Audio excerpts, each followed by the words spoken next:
So I want to share something magical with you that happened this week. My podcast hosting renewal is coming up and it is $636 which is about 1,000 Australian dollars.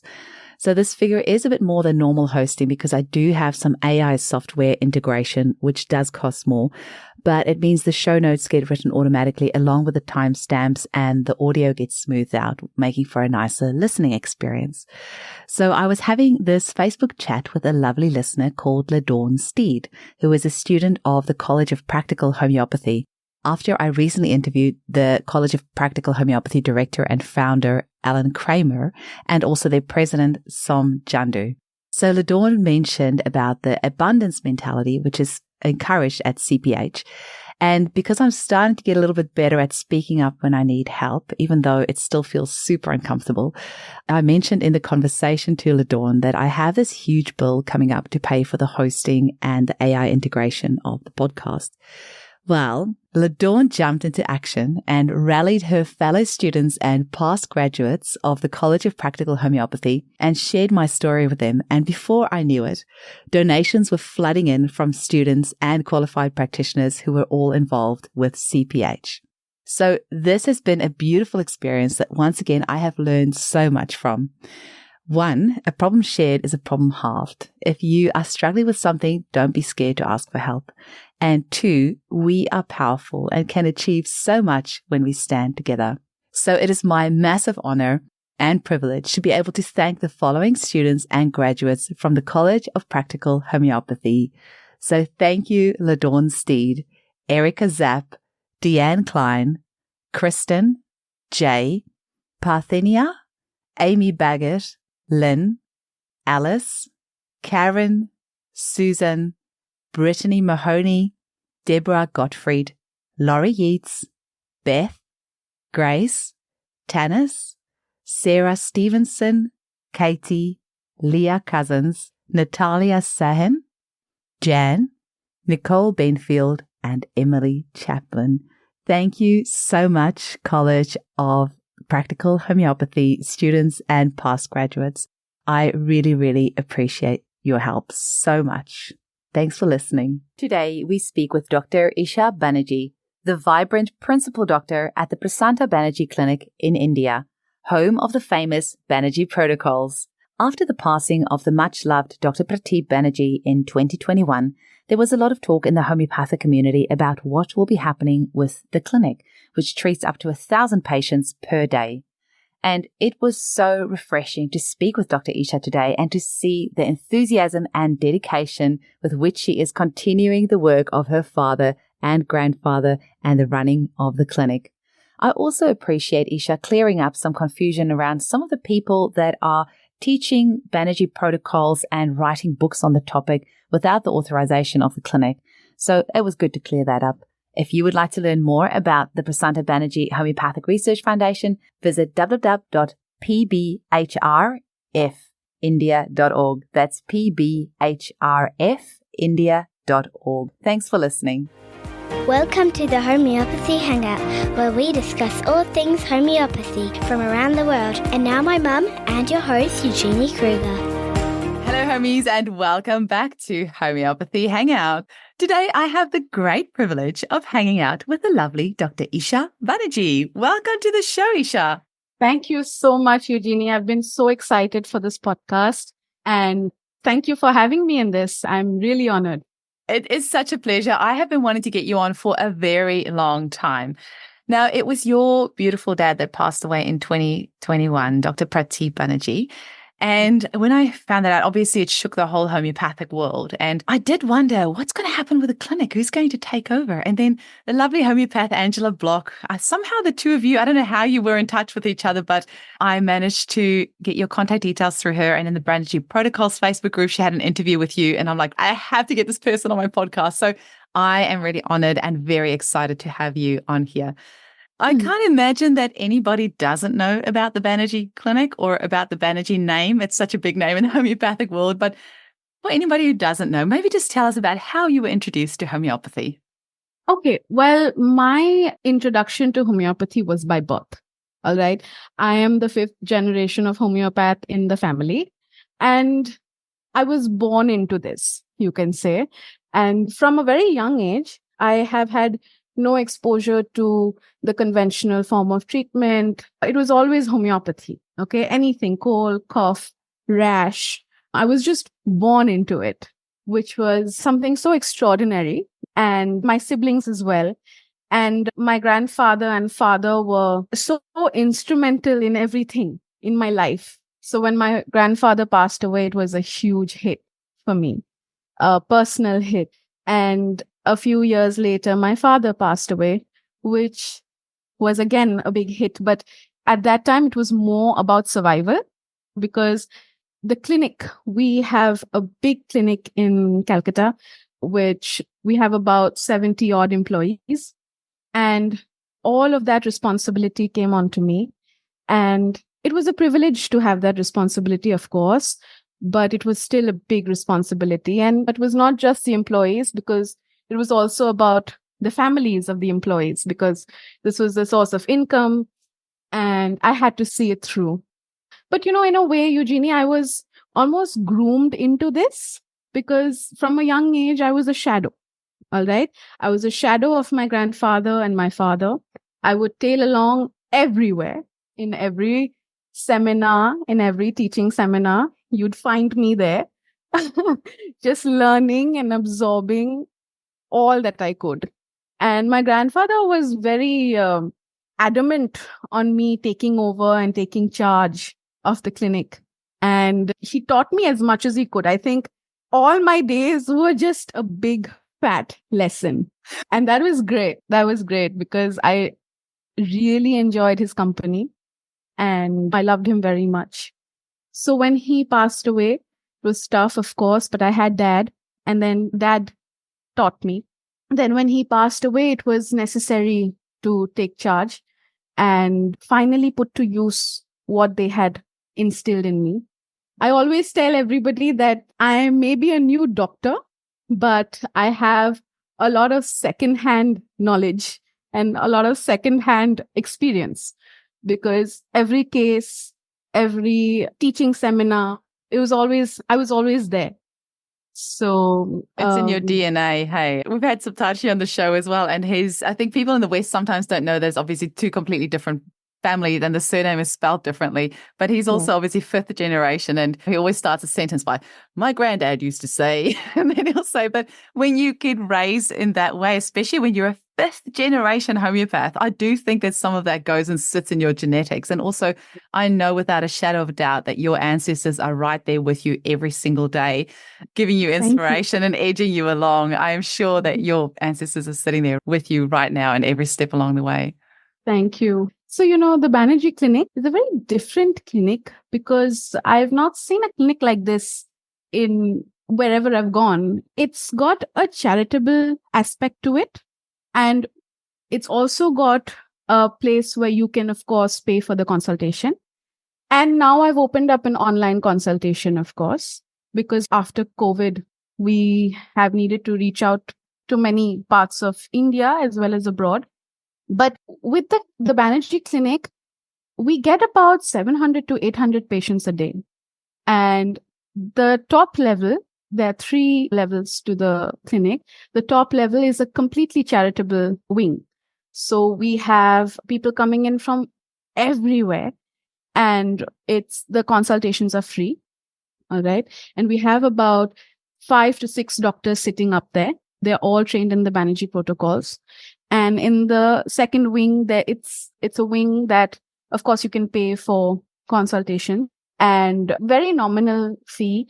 When my grandfather made this clinic, he actually wanted to keep in mind that he wanted this place to be like a safe haven for the common man of India. He wanted to reach out to as many people possible.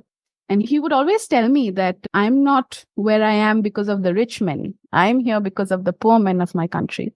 It really says something to you when you're said these kind of things when you're a certain age. And you realize what a responsibility you have that you need to carry on. So we've kept it just like that. We still get about 700 to 800 patients. We treat them all and we never turn anyone away. And we also get about close to 100 to 200, mails per day in our email ID. Emails. And wow. yes. So we answer those as well. We try our best because we sometimes miss, but we do try our best to answer each and every mail. And now that we have an online wing, that is also very robust. And we get close to, I can't even tell you the number because it's just so many. But it was a personal challenge as well for me because so many thought that the clinic would shut. So many thought that, oh, the girl is too young or she's not going to be able to do it. But I knew that my granddad he had completely trained me. So it was like fitting into the entire thing, and I completely took over, and we've been doing well. And of course, we're also open to people coming in and seeing our work. And because it's a completely different experience to have, Eugenie, to have 700 patients in a day is really a lot. And the operations, we are trying to make it as smooth as possible. But, in running such a big clinic, there are hitches now and then, but we try. That is the part that I know myself and a lot of listeners really want to see, because in the documentary Magic Pills with Ananda Moore, your clinic was in there. And I think there was also in the recent one introducing homeopathy, I think there might have been some clips in there. I can't remember now. But, you see the queues of people from 3, 4 o'clock in the morning, just hundreds and hundreds of people in a queue wanting to get in there. What is the logistics? What does it look like seeing like 700? And I've heard sometimes you can see up to 1,000 people a day. And a lot of us that do hour-and-a-half consultations, we're like, how is that possible? But I know you operate in a different way. So give us a little bit of an idea of, you're somebody standing outside the clinic at the gates, and then walk us through what the experience would be like for somebody like that. All right. As you have seen in the Magic Pills, it's exactly like that. Okay. And it is very overwhelming. And no matter how easy we make the operations, the lines seem to be a habit. And we appreciate that. We are very privileged to have that kind of people who believe in us and who are being helped. So they come back, they keep coming back.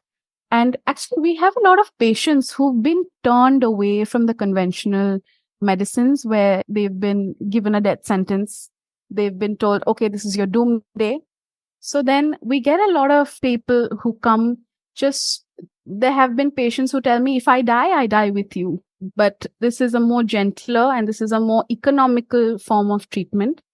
And that's how to be, I'm going to live my life with this, So it is very overwhelming. And as a patient, I'm sure when you come in through those doors, it must get very chaotic, but we try very well. We have a fabulous management team who, and our medicine staff are so great. We really try to make things easy for the patients. And everyone in the clinic, all the employees, all the staff, we are just so blessed. And we thank my father, my grandfather for this every day.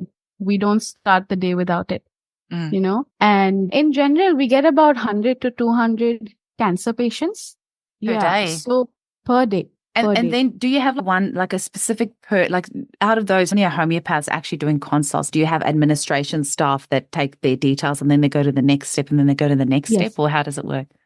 Yes. So once you enter into our doors, of course, you have junior doctors who take your gist. We call it a gist, but it's actually a case study, a case history. We go through all the MRIs and the CT scans. So the junior doctors do that. And then it's given to the senior doctor. All right. And with senior doctor, we mean that they've been trained under the Banerji protocols for 5 to 6 years or more.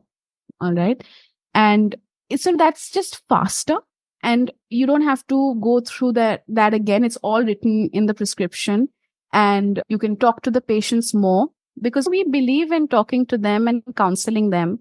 Because I've seen, with all due respect to all doctors out there, it's just the bedside manners, sometimes they lack, where you need to talk to the patient, because they're going through a tough time in itself. Cancer is not just an individualistic disease, it's like a family disease. It affects the family so much. So you need to not just talk to the patient, but you need to talk to the family. You need to counsel them. So it gives us more time to do that. So we try and spend about 15 to 20 minutes per patient. Then, of course, the Banerji protocols are there. Now, Banerji protocols are very simple. They're like standardized protocols which treat the disease and not the individual per se. But sometimes we also give medicines for the symptoms. All right. It's just faster that way. If you get a patient for lung cancer, you give the kali carb and the thuja and the carsin. And that's the first protocol. All right. And then they're made to understand the medicines, how to take it. And from our dispensary, the medicines are given and then they're off. And then we normally say, we ask them to come back after 2 to 3 months of the treatment for a follow-up. And then we take that forward. And each and every step of the way, I am trying to record the data because, of course, with patients, the treatment and the recovery and all that on the testimonials, they help. But to get any kind of acceptance from the scientific community, you need data. Yeah. Right. So that's what I'm trying right now. And we've anyway got a very good data system. And we have about 40,000, 60,000 cases, all cancer cases. How, because you've got there's a Banerji Research Center as well. Yeah, like that's in it. And so when you say 40,000 cases, like, do you publish this and how do people access that? And so that my father sounds incredible. So my father and grandfather, they have published many papers. And I'm sure, I don't know if you've heard of the Ruta paper, which was very, very widely accepted. It was done with Dr. Shubroto Sen from MD Anderson. And it was we got a lot of recognition for that paper. Right now, since I am really not a researcher, I'm a homeopath, I'm a physician, I focus more on the patient.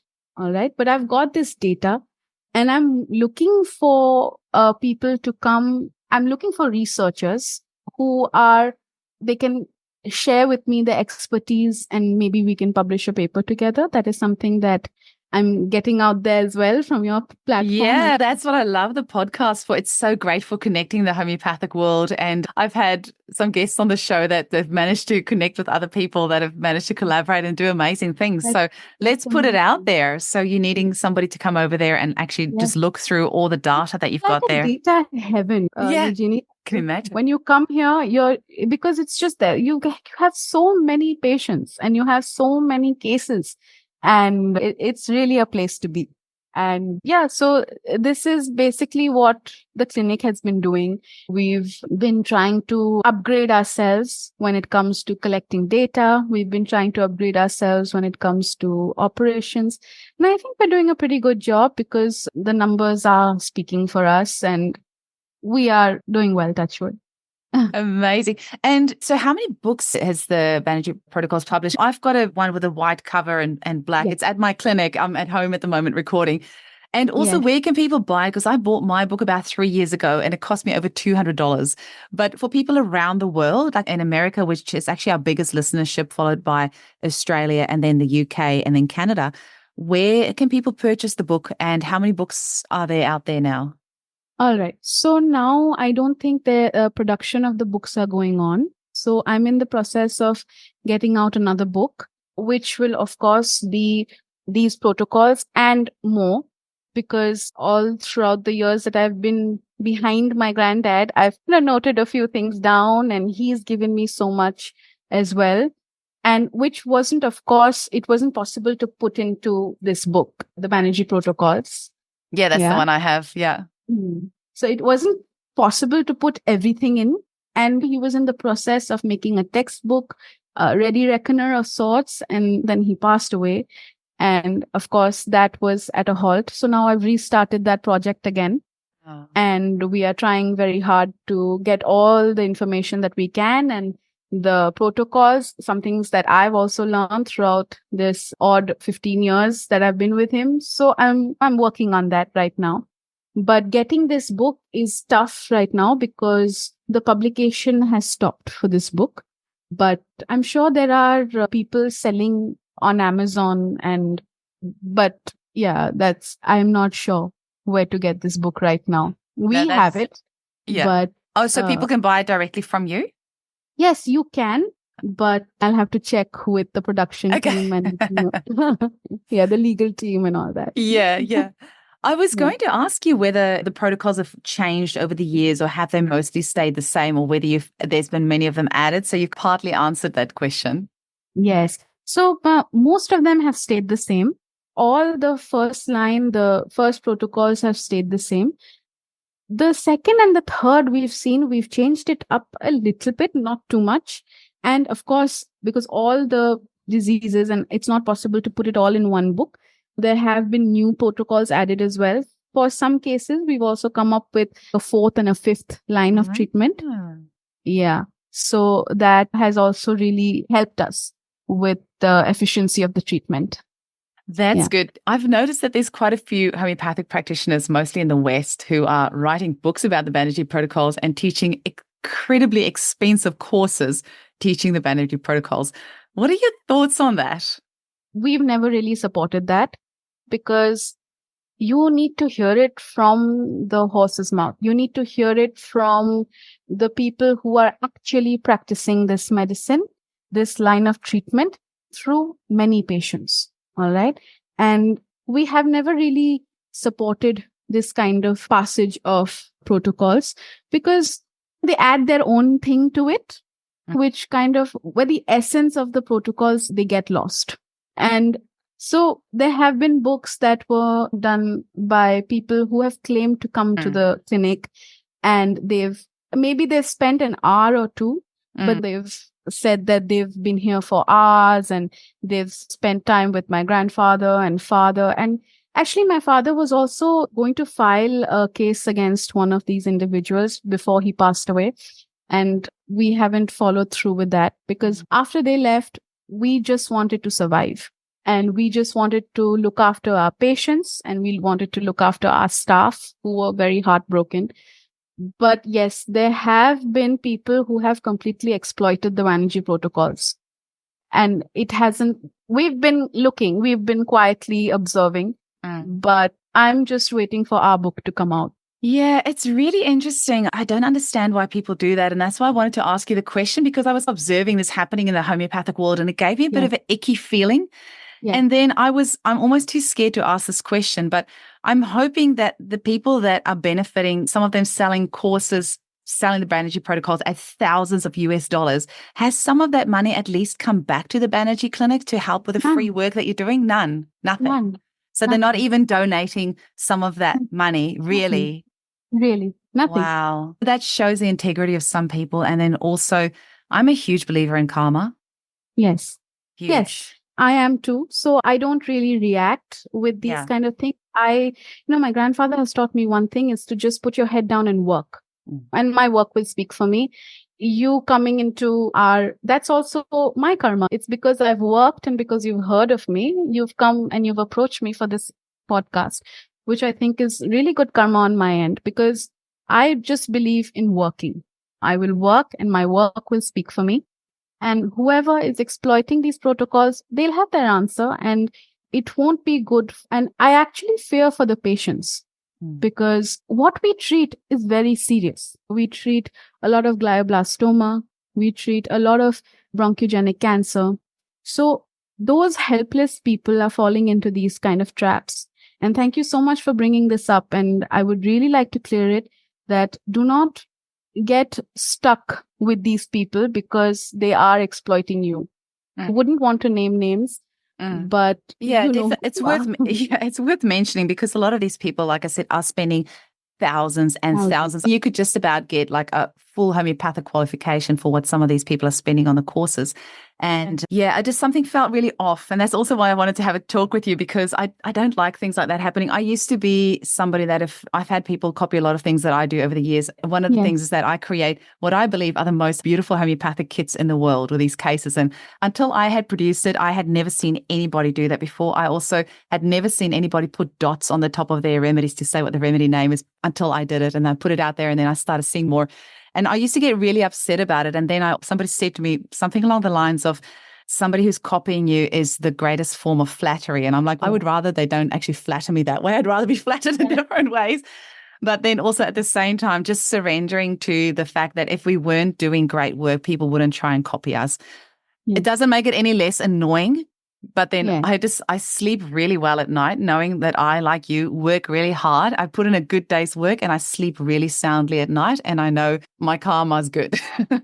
So I feel like we're kindred spirits in that way. I'm glad we've clarified that as well, because I wasn't sure whether I could ask that question, but something felt icky and off to me. So I'm really glad that we talked about that. So thank you very much for talking about that. We could tell the patients, whoever is getting in these courses, if they could just contact us, or maybe just write us a one-line mail that, hey, is this okay? Hey, is this a genuine course, or have they really been affiliated with you, or are they really associated with the clinic? We'd reply and we'd tell you if someone is genuine, yes. But if someone is not, then no. Isha, if you had to dream up your wildest dream for the Banerji Clinic, what do you think the future of the clinic looks like, and what sort of ideas, like what sort of things do you want to put in place? So, if you could just dream the biggest dream possible, what would that be? Actually, I would like to spread around this treatment as much as I can. And I've started doing my bit a little bit, because in India, I've opened up another clinic, which is in the most rural of rural areas. And I had gone there, and it was just a trip that I'd taken. And I realized that there were no medical facilities. There was no nursing home. Then I opened up a clinic over there, and it's doing really well.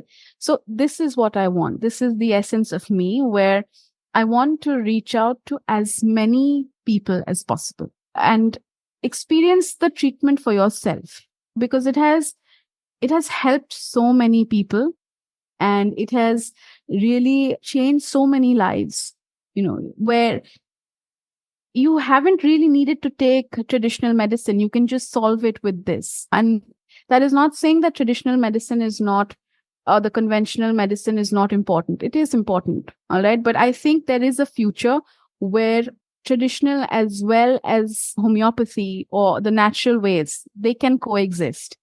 I think my biggest dream would be to have homeopathy incorporated in a lot of these hospitals, a lot of textbooks, a lot of awareness about it, because it's not just hocus pocus. There is meaning to it, and there is a result to it. And I think I'd like everyone to experience that. I would like a future where conventional and natural could go hand in hand. I think that would be a dream. That's my biggest dream as well, because the two can work together so beautifully. And at least in India, it's interesting to hear you say that, because in India, at least you do see that, where the two work alongside each other a lot of the time, whereas here in Australia, that's just a pipe dream, which I'm hoping we can make a reality one day. I have a question for you as well, just regarding people visiting the clinic. Like, do you take overseas homeopaths who want to come and do an internship there? Is that a possibility, and how does that work?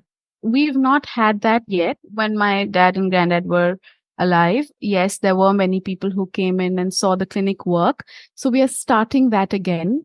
Of course, if anyone would like to visit, they can just leave us an email, or our Facebook page is very active. So we answer immediately. So if you can just ping us, and we'll get things talking. And of course, you can come visit. The clinic is open, and it's really an experience to be in it. So I think, yes, we are open to having internships. We are open to it doesn't even need to be an internship. Actually, just come and observe. That would be wonderful. Amazing. But you also don't want people to be in the way. Like, sometimes you can get somebody to come be an intern or to come just observe, but then it's actually more work having them around, because then you have to explain things. Yes. So I wondered whether you have we're actually used to that, because we have many people working in one building. And we've also had many visitors come. And so we are accustomed to working with guests, and we actually enjoy hosting them. So no problem at all. That's amazing. And did I read the clinic's how many years has the clinic been around? I don't want to guess, since I read 150 somewhere, but how many years has it been around? No, homeopathy has been in our family, in the Banerjee family, for about 150 years. Okay. But the clinic has been around for 60 odd years, which Wow. my grandfather came and he started his practice at around 1962. So until now, the clinic is just, we've kept it up. Wow. That's Yeah. incredible.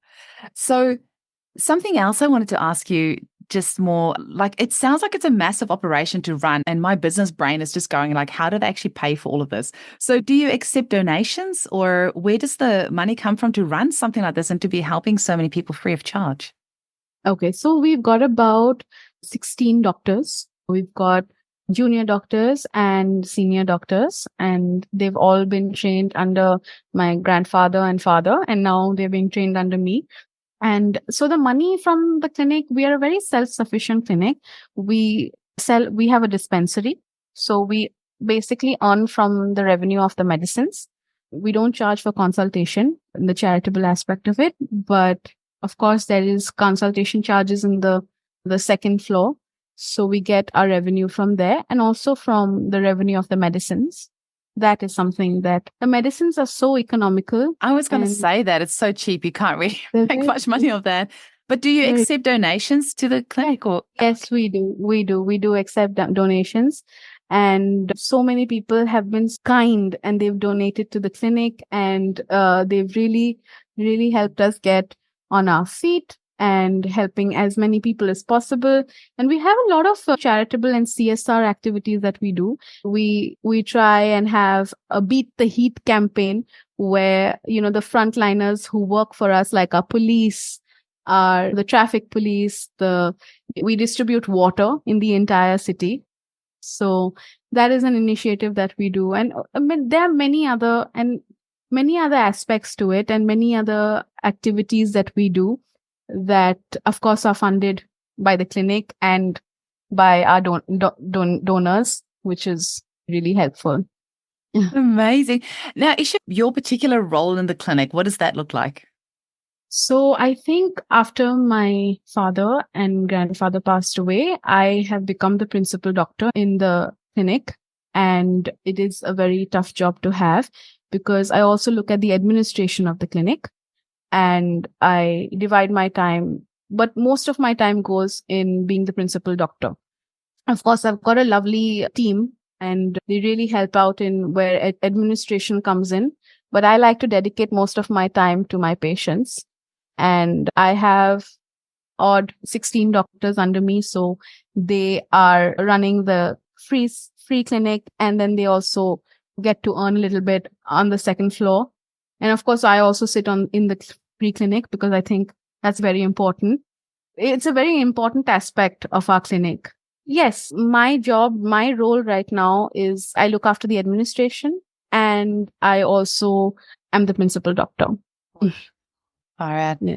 And people will have to watch our live because I'm sitting here trying to guess your age, but you look so young. And I'm just thinking, how does this woman do all of this? But sometimes you need that nice, fresh energy in a place to get things going and stir things up a little bit. I think it's great. And I love seeing women, especially in a role like what you have. And I think we so naturally are adapted to healing type roles and caring type roles. And I think we come from a different angle and different way of doing things. So I am really happy to see you there at the clinic. It's great.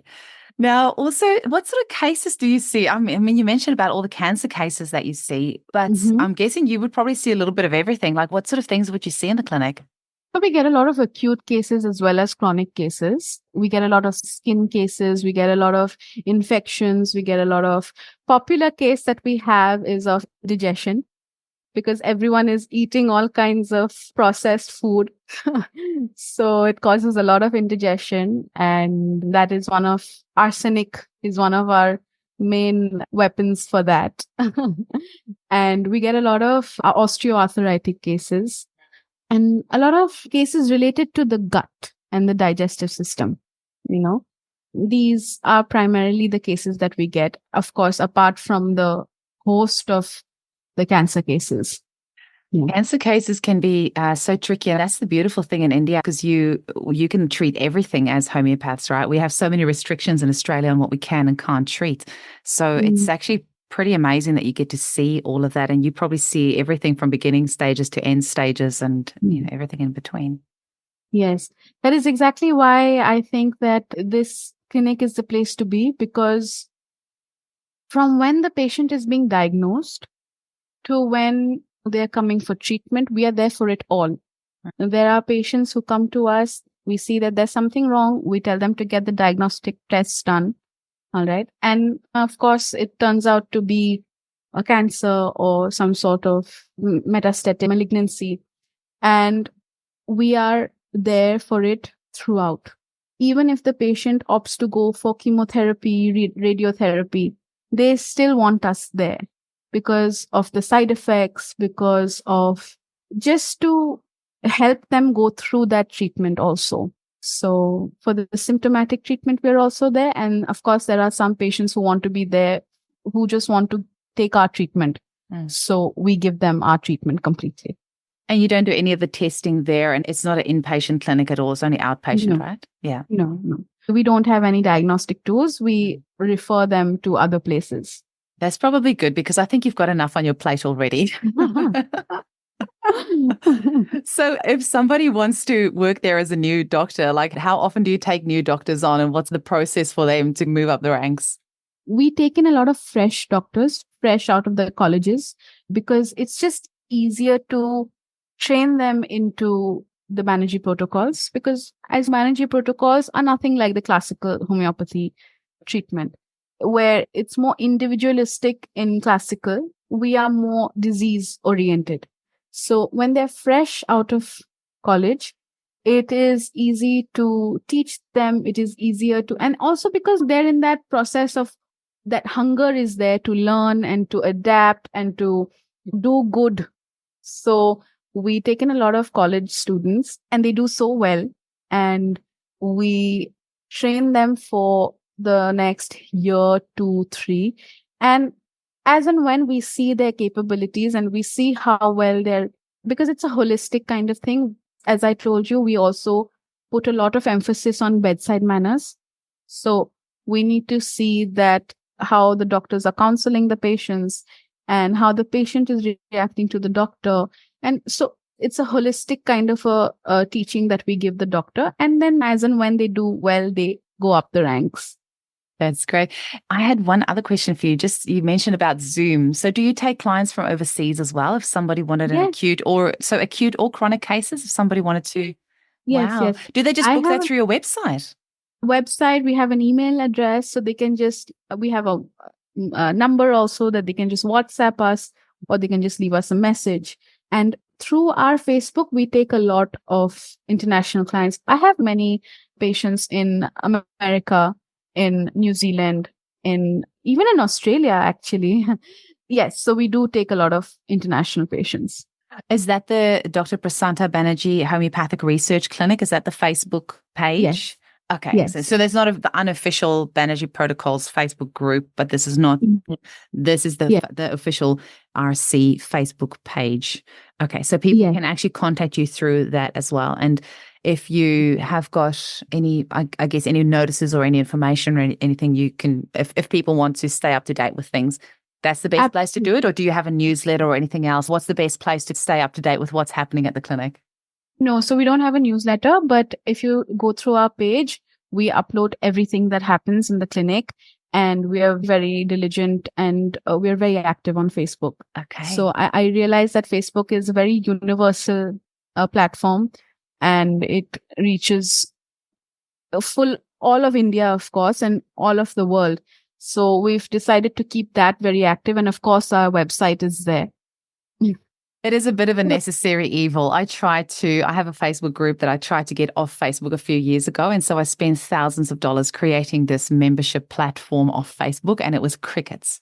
Nobody joined. Wow. And so we just threw, like, after about, I think, $10,000, my husband and I were like, no, this is not going to work. So we just threw in the towel and just stayed on Facebook. But it is definitely a necessary evil these days. So yes. Yeah. Amazing. So, Isha, it was so incredible chatting with you today. I was so looking forward to our chat. I just want to Thank check, you. is there anything else that you want to leave our listeners with? Any final message or anything else that I might have forgotten to ask you that you want to make sure that we mention today? I think I just want to put out there that there have been a lot of wrong information that there's no one really there to take the Banerji Clinic forward, or that the Banerji Clinic has stopped treating patients.